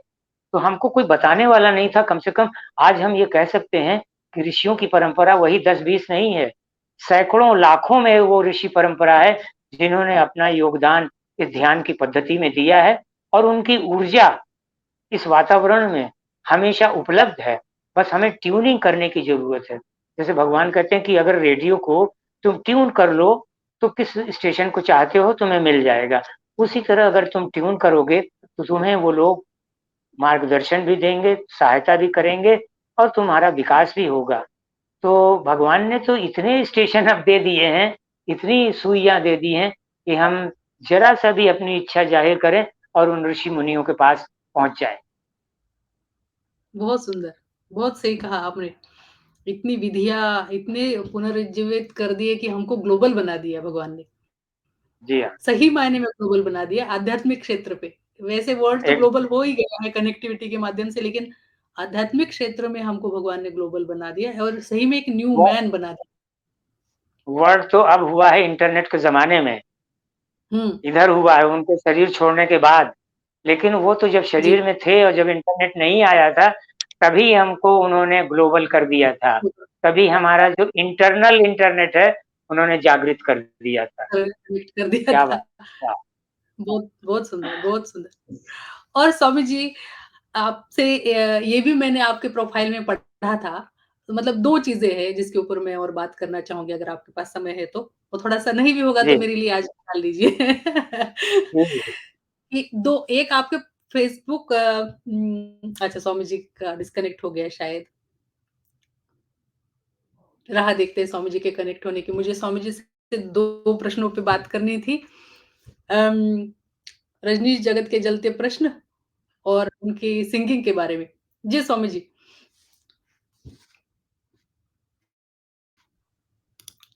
जी, जी। तो 2 प्रश्न 2 सवाल है और। एक है कि आपके फ़ेसबुक प्रोफ़ाइल में आपने लिखा है रजनीश जगत के जलते प्रश्न। हमने भगवान के भारत के जलते प्रश्न तो सुना है। तो ये आपकी ये टैगलाइन जो है आपके प्रोफ़ाइल में ये क्या है? ज़रा उसके ऊपर ज़रा बताइए हमें। ओशो टाइम्स में जब हमारे लेख छपे थे, तो उस समय तो हम यही लिखते थे, भारत के जलते प्रश्न। क्योंकि जितने भी प्रश्न थे उस समय भगवान ने तो अपने हिसाब से उन पे अपना वक्तव्य दिया ही था। लेकिन बाद में भी जो समस्याएँ आती रहीं या उस समय राजनीतिक सामाजिक बातें आती रहीं, उन पे थोड़ा बहुत हमने प्रकाश डाला था। तो ये हमारे हिसाब से तो भारत के जलते प्रश्न ही था, इसको स्वामी वीत विचार ने रजनीश नाम दे दिया है, ये उनका योगदान है। अच्छा। हाँ, क्योंकि वे काफ़ी चर्चा होती है उनसे, वो भी बोलते हैं कि अभी रजनीश जगत में ही इतने प्रश्न चल रहे हैं, तो अभी भारत के जलते प्रश्नों को बाद में सॉल्व करते हैं, पहले रजनीश जगत के हाँ, जलते प्रश्नों को लेते हैं। जी, जी, काफ़ी हाँ, बिल्कुल। काफ़ी प्रश्न हैं और जैसे एक additional problem set of problems इसमें ऐड हो गया भगवान के जगत में ये जो इंटरनेट की आउटसाइड जो इंटरनेट कनेक्टिविटी है ना, इसकी वजह से जी, काफ़ी उथल-पुथल मची जो हम सभी हाँ, अभी उसका विटनेसिंग कर रहे हैं। जी, जी, बहुत सुंदर। एक प्रश्न और मैं पूछना चाहूँगी, उसके बाद मैं थोड़ा-सा आपको एक अलग रिक्वेस्ट करने वाली हूँ। आपने अनंत की पुकार कभी हाँ, न ये संपादन, चलाया हाँ, संपादन किया था, ज़रा जी। थोड़ा वो एक अनुभव हमें अगर आप साझा कर पाएँ तो बहुत अच्छा होगा। हाँ, वहाँ जब हम ओशो टाइम्स में लिखते थे, तो हमारे सामने थोड़ा-सा एक प्रतिबंध रहता था कि हम एक फ्रेम लाइन में ही अपनी बात रखें कि ओशो से जुड़ी हुई वो बातें और ओशो के निर्देश के अनुसार, ओशो की देशना के अनुसार हो। राजनीतिक सामाजिक समस्याओं पे चर्चा होती थी। अनंत की पुकार में हम फ्री थे और इसमें हमने 3-4 ऐसे लेख लिखे जो हमें अभी याद आ रहे हैं, बाकी तो उस समय हमें नहीं बहुत याद रहा। उसमें एक तो हमने लेख लिखा था पर्यावरण दिवस पे, वो था कि बाह्य पर्यावरण के अलावा अंतर पर्यावरण पर भी ध्यान दीजिए। उसका यही था, बाह्य पर्यावरण से पहले अंतर पर्यावरण पर ध्यान, यही उसका था। तो इसकी बड़ी चर्चा हुई। मैंने तो अपने अनुभव से लिख दिया था, लेकिन इसमें बाद में काफ़ी लोगों ने इस पे चर्चा किया, काफ़ी सराहा और उसका कुल जो टैगलाइन है, जो हम मेन बात कहना चाहते थे कि बाहर आप कितने भी पेड़-वृक्ष लगाते रहें, कितने भी सब करते रहें, लेकिन आपके भीतर से जब आप भीतर से शांत नहीं होगे, आपके भीतर हरियाली नहीं आएगी, तब तक बाहर का पर्यावरण नहीं सुधरेगा। इसलिए बाहर का पर्यावरण सुधारते रहिए, पेड़-वृक्ष लगाते रहिए। हम भी ये काम करते हैं। हम भी हर सीज़न में 10-15 पेड़ सार्वजनिक स्थानों पे लगाते हैं। लेकिन इसका कोई बड़ा महत्व नहीं है, महत्व इस बात का है कि हम अपने आंतर का पर्यावरण, अपनी शांति, अपना जो रेडिएशन है, हमारे व्यक्तित्व का जो प्रभामंडल है, जो आभामंडल है, वो ऐसा होना चाहिए कि वो भी तो शीतलता ले आए। केवल पेड़ों से ही शीतलता नहीं आएगी। आदिवासी तो बहुत दिनों से पेड़ों की शीतलता लेते रहे, लेकिन उनके भीतर ज्ञान नहीं था, अंधकार था उनका। तो अब भगवान की देशना के बाद हमको अपनी अंतर शीतलता, अंतर पर्यावरण को सँभालना चाहिए और तभी बाहर भी हमें शीतलता मिलेगी। नहीं केवल औपचारिकता के लिए बाहर लोग पेड़ लगा रहे हैं लाखों, करोड़ों वगैरह-वगैरह, लेकिन हमारा वो टैगलाइन यही था कि अपने भीतर भी सँभालिए। आप बाहर पेड़ लगा रहे हैं बहुत अच्छा है, लेकिन कम से कम 1 घंटे के लिए अपने भीतर भी वो शीतलता ले आइए, जो आप चाहते हैं कि पेड़ आपको दें, जो वृक्ष दें, जो आपको अ, वृक्षों से, वनों से, जंगलों से मिलता है, वो अपने भीतर भी थोड़ा-सा ले आइए, तो जितना आनंद मिलेगा, उसकी कोई सीमा नहीं, वो आपके रूटेड होगा। ये तो केवल औपचारिक है, बाहर का है, बाहरी है, सामाजिक है। एक तो ये था। दूसरा था जो हमने लिखा था अ, ये एक नेता भ्रष्ट या जज। हाँ, भ्रष्ट कौन? ओके। हाँ, भ्रष्ट कौन है, नेता या। और एक लिखा था ये साईं, सोना, थोड़ा सत्यानाश। ऊ थोड़ा थोड़ा ऊपर करिए और अपनी तरफ लीजिए। हाँ, साई, सोना तथा सत्यानाश। अच्छा, तो इस पे जी। भी बड़ी चर्चा हुई। साईं वाले में समस्या ये आई कि जितने भी मूर्ति पूजक हैं वो सोना खूब चढ़ाते हैं, वो चाहे सिद्धिविनायक मंदिर में हो, चाहे लाल बाग के राजा के यहाँ हो वगैरह, वो यही समझते हैं कि हमने सोना चढ़ा दिया तो भगवान पे बड़ी कृपा किया। तो इसमें हमने यही कहा है कि इतना होता तो उसने पूरी पृथ्वी बनाई है और पृथ्वी को कहते हैं रत्न गर्भा, उसमें सारे रत्न भरे हुए हैं। तुम क्या उनको रत्न दे रहे हो, तुम क्या उनको सोना दे रहे हो, उनको सोने की जरूरत नहीं है। तुम कबीर बनो, अंबानी मत बनो, अदानी मत बनो, टाटा मत बनो।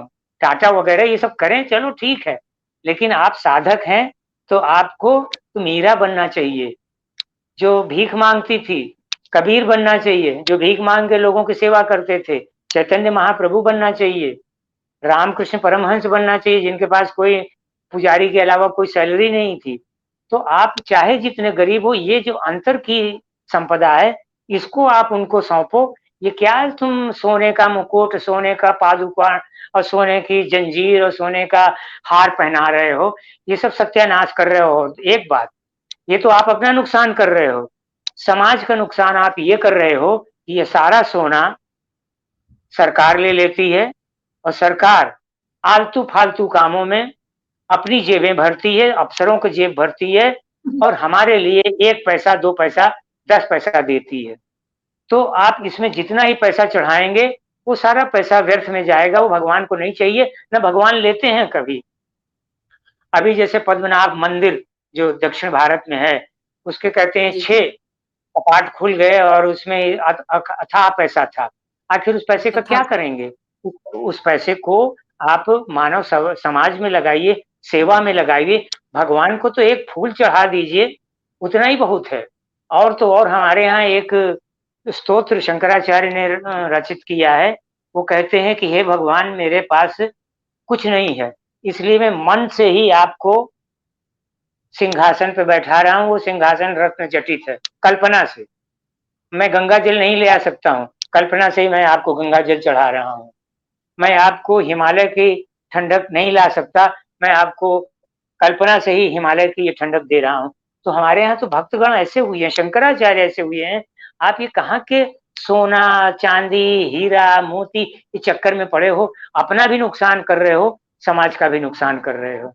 एक दूसरा जो हमने लिखा भ्रष्ट नेता और जज वाला, उसमें तो आप समझ ही सकते हैं कि नेता भी हमसे नाराज हुए।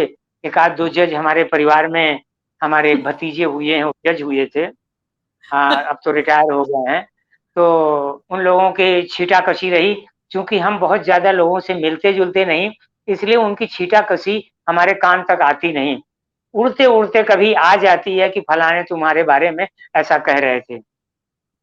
अब जैसे उन्होंने कभी कहा था कि भाई, दुनिया में बहुत से लोग पागल हैं, लेकिन लेकिन कहता कोई नहीं है मुँह पर।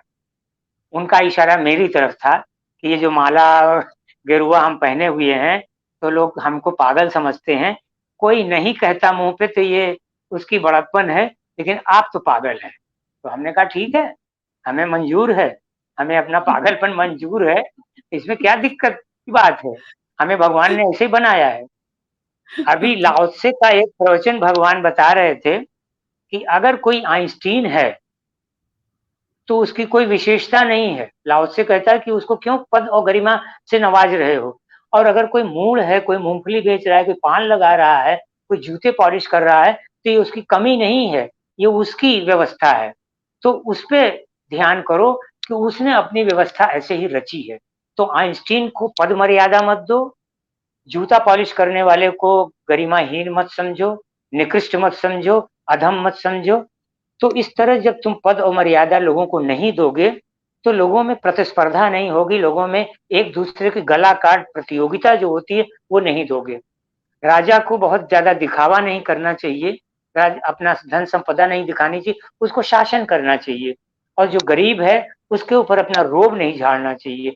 यही अच्छा राजा यही कहलाता है कि उसको पता न चले कि कौन शासन कर रहा है और गरीब आदमी को अपनी सुविधाएँ मिलती रहें। तो ये भगवान ने ही वो लाओ त्से को समझाते हुए ये कहा है। अभी करीब 1 हफ्ते पहले ये प्रवचन हमने सुना। तो जितना ही गरिमा आप किसी चीज़ को दोगे, उतना ही उसका कंट्रास्ट भी आता जाएगा। अब जैसे जब हमने माला लिया तो हमसे बहुत से हमारे मित्र कहते थे कि हमने इतने लोगों को संन्यास दीक्षा दिलवाई, हमने इतने लोगों को भगवान के पास ले गए, हमने इतने लोगों को शिविर हम ले गए। बाद में जब हम संचालन करने लगे तब भी हमसे पूछने लगे लोग कि आपने कितने शिविरों का संचालन किया है? हमने कहा भाई साल भर तो हमें याद था, 4-5 किया है, लेकिन उसके बाद हमने कोई गिनती नहीं रखी, वो भी इसलिए कि साल भर था तो याद हो गया, लेकिन इसकी गिनती क्या करना है? और आप गिनती करते क्यों हैं? ये तो ऐसे ही है कि जैसे किसी ने कहा कि मैंने सारी संपदा छोड़ दिया और फिर एक-एक करके नोट गिन रहा है कि आज हमने 10 लाख छोड़ा, फिर 11 लाख छोड़ा, फिर 12 लाख छोड़ा, 13 लाख अब जब छोड़ ही दिया तो बात खत्म हो गई, मिट्टी हो गई ना। फिर उसको गिन क्या रहे हो? वो चाहे 10 लाख हो और चाहे 10 रुपए हो। तो भगवान की ये सब देशना जो लोग सही में भीतर उतारते हैं, उनके जीवन में तो निश्चित ही विकास हो रहा है। और जिन लोगों को उन्होंने ये बातें समझाई हैं, उनका तो अद्भुत ट्रांसफ़ॉर्मेशन हो रहा है। और हम तो कृतज्ञ हैं कि हम ऐसे समय में आए, बल्कि जब भगवान से मिलना नहीं हुआ था, तो कभी हम सोचा करते थे कि कैसे कितने अच्छे लोग रहे होंगे, जो लोग कृष्ण के समय रहे होंगे, कृष्ण भगवान को देखा होगा, कबीर को देखा होगा, गुरु नानक को देखा होगा, रामकृष्ण परमहंस को देखा होगा, रमण महर्षि के साथ रहे रहे होंगे।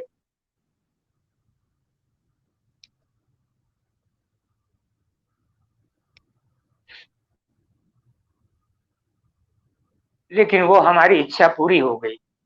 हमने जो चाहा था कि हमारे साथ कृष्ण रहें, हम कृष्ण को देखें, हमने कृष्ण से भी बड़ा अवतार देख लिया। कृष्ण से भी बड़ा अवतार। कहते हैं कि कृष्ण 16 कलाओं के पूर्ण अवतार थे, लेकिन आज इस तरह का हमने एक लेख भी लिखा था। उस समय रजनीश टाइम्स जब छपा करता था, लंबा-लंबा, बड़ा-बड़ा, जी, उसमें ये बड़ा-बड़ा। प्रकाशित नहीं हुआ। जी, उसमें ये प्रकाशित हुआ था कि जितने भी हुए हैं, उनमें सबसे महान कहा जाता है कृष्ण भगवान को। उसके जी, बाद हम मान लेते हैं बुद्ध को, लेकिन उन सभी को समेटे हुए, उन सभी से बड़े ही नहीं, उन सभी को अपने आगोश में लिए हुए भगवान रजनीश पैदा हुए हैं। और जो मैं सोचता था कि कृष्ण के समय, तो मैं भाग्यशाली हूँ कि उनके समय नहीं हुआ, भगवान रजनीश के समय में मैं आया हूँ, ये मेरा अद्भुत सौभाग्य है। तो भगवान अवतार ही नहीं है, अवतारों की श्रृंखला में अंतिम, मैं ये बात बहुत जान के कह रहा हूँ कि मैं कोई इमोशन से नहीं कह रहा हूँ, कि जो 10 अवतारों का नवा अवतार बुद्ध का कहा जाता है, नव अवतार के बाद जो कहा जाता है कल की अवतार, जी, उस कल की का अवतार के विषय में वर्णन है कि कल की अवतार के बारे में कहा गया है कि वो अपने सफेद घोड़े पे आएंगे और उनकी सफेद वेशभूषा होगी और तलवार लेकर संसार का दुख हरेंगे। ये पुरानी भाषा है। तलवार, घोड़ा, ये पुरानी भाषा है। नई भाषा क्या है? सफेद रोल्स रॉयस में आएंगे, ज्यादातर सफेद कपड़ा ही पहनेंगे और जबान ऐसी चलाएंगे कि तलवारें भी उनके सामने फेल हो जाएंगी। तो कल की का अवतार इस तरह पूरा हो चुका है। जो लोग अभी भी इंतजार कर रहे हैं, वो उसी तरह इंतजार करते रहें जैसे जीसस क्राइस्ट के लिए लोग इंतजार करते रहे कि जीसस क्राइस्ट आएंगे, आएंगे, आएंगे। जिनको लाभ लेना था उन्होंने लाभ लिया, लेकिन जिनको नहीं लेना था उन वो गुजर गए। तो मैं तो ये कहता हूँ कि अगर हम हिंदू सनातन धर्म की भी बात करें, तो उसमें जो दशावतार है, जो अंतिम अवतार है, जो सबसे श्रेष्ठ अवतार है, वो भगवान रजनीश का है। यद्यपि भगवान इस बात को मना करते हैं क्योंकि वो अवतार इत्यादि की बात ऑन प्रिंसिपल्स नहीं मानते। ठीक है, अच्छा है, ऑन प्रिंसिपल नहीं, लेकिन हमारे इमोशन तो हैं। हम जिस इमोशन से कृष्ण को देखते हैं, उससे ज्यादा बढ़ के 100 गुना इमोशन से भगवान रजनीश को देखते हैं। तो ये हमारा सौभाग्य की है, हम उनके समय में आए और हमने उनको देखा, सुना अपने कान से और हम उनके शिष्य बने। कितनी सुंदर बात कही आपने, वाह, वाह! इतनी अहोभावपूर्ण बात है ये कि वाह! बात सुनते ही गदगद लग रहा है। बहुत सुंदर, बहुत सुंदर बात कही आपने। धन्यवाद स्वामी जी। एक बात और आखिरी प्रश्न मुझे आपसे ये पूछना था। Thank you. जी, आपने आपके प्रोफाइल में ये भी लिखा है सिंगर, तो जी, जी। आप संगीत सीख रहे हैं या आपने ये कला ऐसे ही आई, आपके हॉबी से है? पहले तो हॉबी ही थी, लेकिन हमको संगीत सीखने का मौका नहीं मिला। हमने जी, 2 बार संगीत कॉलेज में एडमिशन लिया, लेकिन अच्छा, हम पूरी नहीं कर सके। एक बार हमने अपने घर पे ट्यूशन लिया संगीत का, लेकिन वही ट्रांसफर के चक्कर में हम उसको भी पूरा नहीं कर सके। तो ये इच्छा पूरी हुई जब हम रिटायर हो गए। जब दफ्तर से रिटायर हो गए, तब हमने विधिवत इसकी शिक्षा लिया, रेगुलर शिक्षा लिया और उसके बाद फिर हमने गाना भी गाया, एल्बम भी बनाया। और उसमें आपको बता दें कि हमारे जो एक एल्बम निकला है, मोरी लागी लगन, जी, वो विशेषकर हमने बनाया था कि संध्या सत्संग में हमें हिंदी भजनों की कमी महसूस होती थी। जी, तो हमने उसी की कमी पूरी करने के लिए उसको पहले शुरू में बनाया। तो पहला एक भजन है मोरी लागी लगन, मीरा का भजन है, वो बजाया और वो इसी लय पे बनाया और इसीलिए उसको हमने 10 मिनट के लिए बनाया जिससे कि उसपे हम लोग डांस कर सकें। तो संध्या सत्संग में एक तो वो गाना बहुत बजता है और वो काफ़ी प्रचलित है और दूसरा है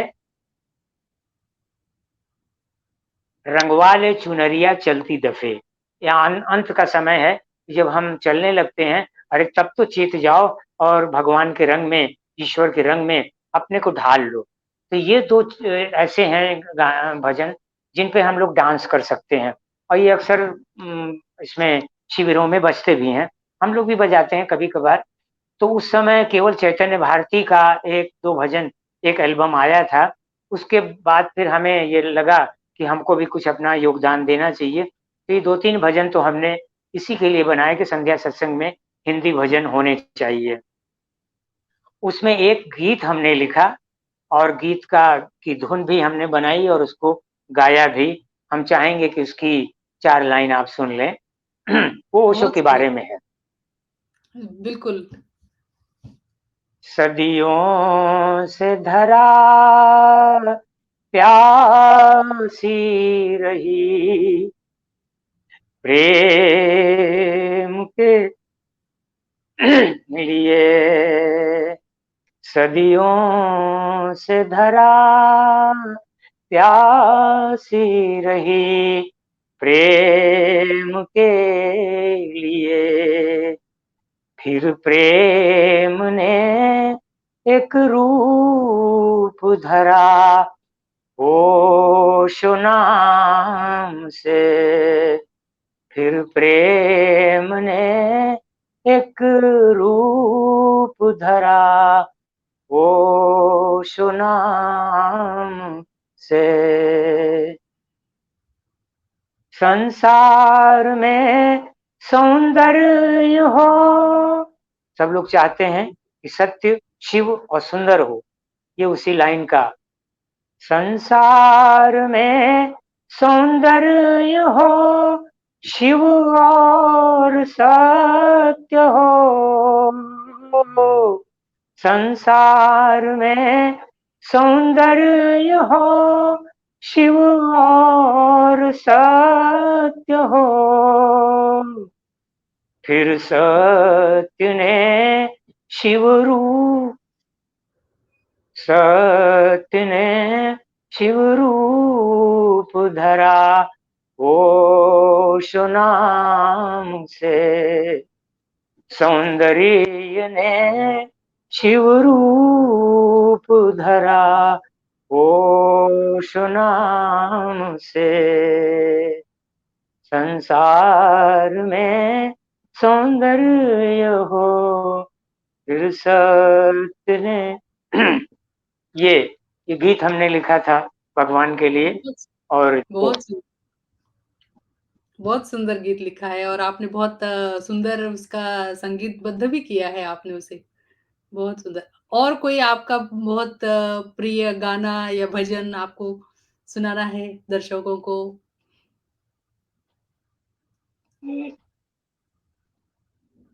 एक बात बस बताना चाहेंगे कि जिन दिनों भगवान ने शरीर छोड़ा था, उन दिनों एक गाना बहुत प्रचलित था, हर जगह सुनाई पड़ता था।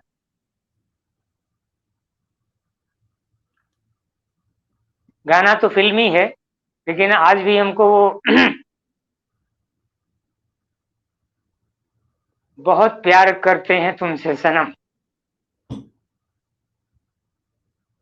ये गाना उन्हीं दिनों प्रचलित हुआ था जब भगवान ने शरीर छोड़ा था। कसम चाहे ले लो खुदा की कसम, बहुत प्यार करते हैं। सुना दीजिए स्वामी जी, आपकी आवाज़ में सुना दीजिए। नहीं, हमें वो गाना नहीं आता, लेकिन अच्छा, उन दिनों तो बस हम उसमें एक बोल जो ये एक है लाइन सुनते ही हम समझिए कि बेहोश हो जाते थे।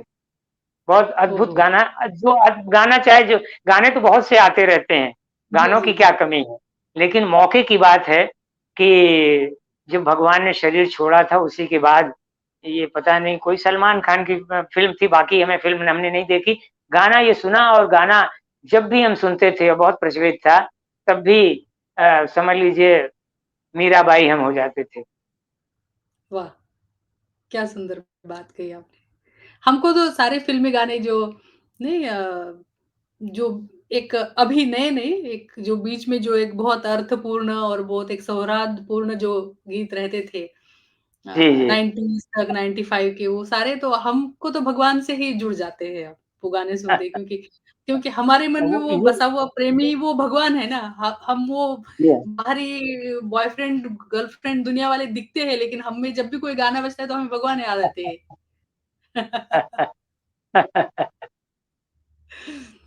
बहुत सुंदर, बहुत सुंदर।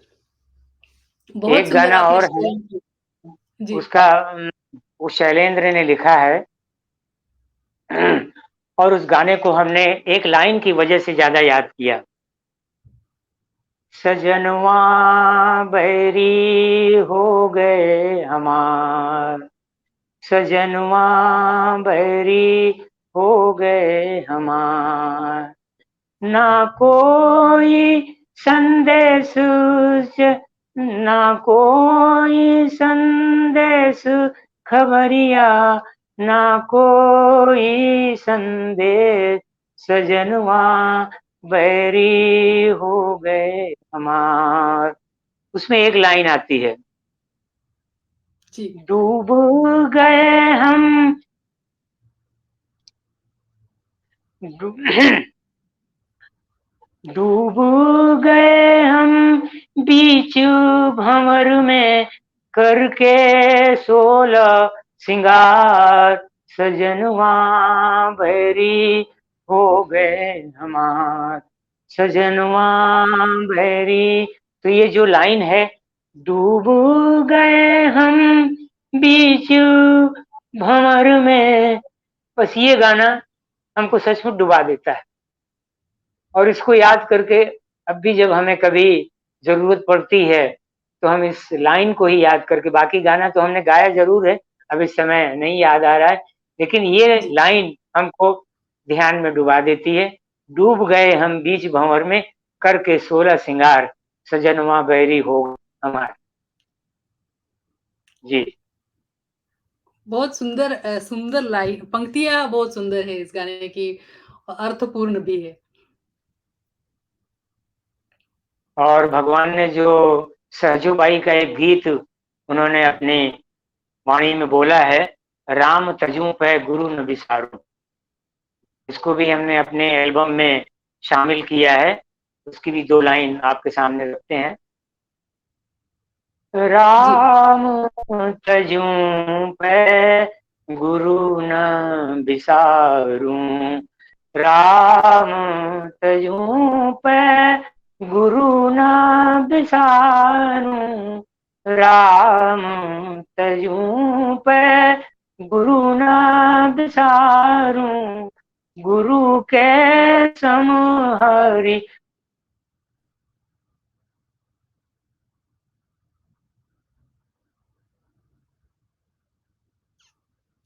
मुझे लगता है स्वामी जी का इंटरनेट कनेक्शन फिर से डिस्टर्ब हो गया है। काफ़ी बातें हमने की स्वामी जी से। एक मोमेंट रुकते हैं स्वामी जी को रिकनेक्ट होने देने के लिए और फिर इस आज के श्रृंखला को हम यहाँ पे फिर कंक्लूड करेंगे।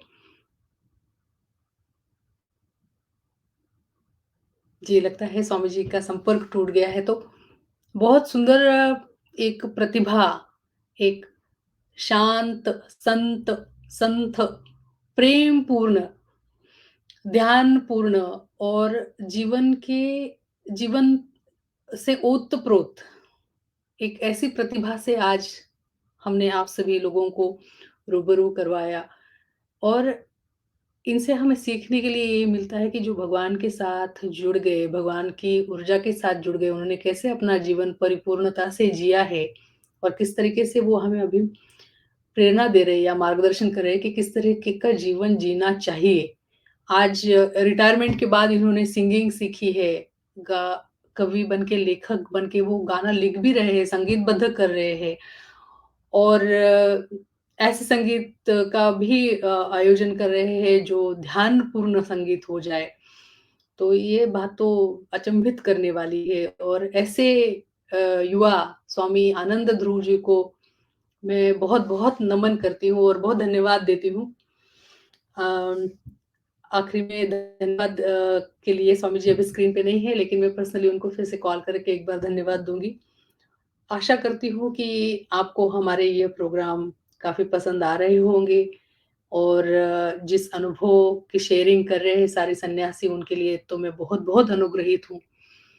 क्योंकि यह अनुभव जो आज इंटरनेट की दुनिया में जो मौजूद हो रहे हैं, वो आगे भी आने वाले लोगों के लिए एक पॉइंट ऑफ कॉन्टैक्ट बन के रहेंगे, वो उनके लिए एक मार्गदर्शन बन के रहेंगे कि किस तरीके के लोग भगवान के साथ जुड़े थे, वो संसार में किस तरीके से जिए और उन्होंने अपने लाइफ के चैलेंजेस को किस तरीके से हैंडल किया और कैसे आध्यात्म की प्रगति पे, साधना पथ पे भी वो रत रहे।